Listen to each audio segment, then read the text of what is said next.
Hello, boys and girls. This is Mrs. PJ. Today we're going to have lots of fun learning and creating. Before we get started, we must review our rules. Rule number 1, we work quietly. We work quietly so that everyone can concentrate as we work together and so we can easily hear any important instructions. Rule number 2, we stay seated. We stay seated to make it easy for me to come to you when you need help. If you're up and walking around, it can be difficult to tell the difference between the kids who really need help and the kids who are trying to get themselves in trouble. Let's make it easy for everyone and stay seated. Rule number 3, we respect everyone and everything. Our respect allows us to have an enjoyable and productive art lesson. We listen during instruction. We're not putting our hands and feet on each other. We're not saying mean or nasty things, nor are we destroying the materials and projects. If you choose to be rude, mean, or disrespectful, then maybe you shouldn't create with your friends. Rule number 4, we always do our best on everything we do. When we do our best, we create the most beautiful artwork. All artists make mistakes. If you make a mistake, don't put X's through your mistakes, do not mark out your mistakes, don't rip up your paper, pop your paper, or throw it away. If you make a mistake and you don't know how to fix it, raise a quiet hand and I'll gladly help you fix it.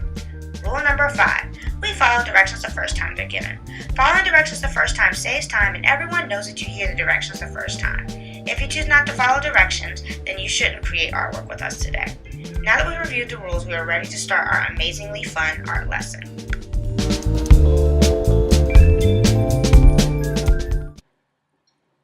Today we are learning about transformations.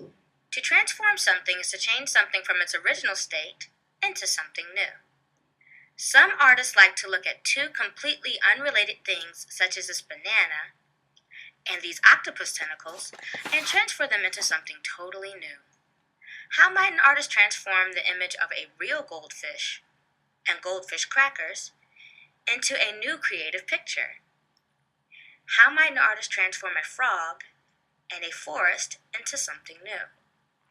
Maybe the artist could put a peaceful forest inside of the big mouth of the frog. How might an artist transform a colorful parrot and a scaly fish?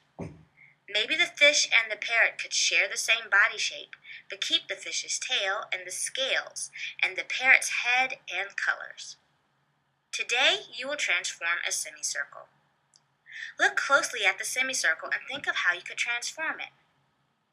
Maybe my semicircle could be the face of a train engine rolling down the tracks in the countryside. I will color my artwork with bright, beautiful colors. I will look at my semicircle again. Maybe I could transform my semicircle into a ladybug crawling on a leaf. I will color my work once again with bright, beautiful colors.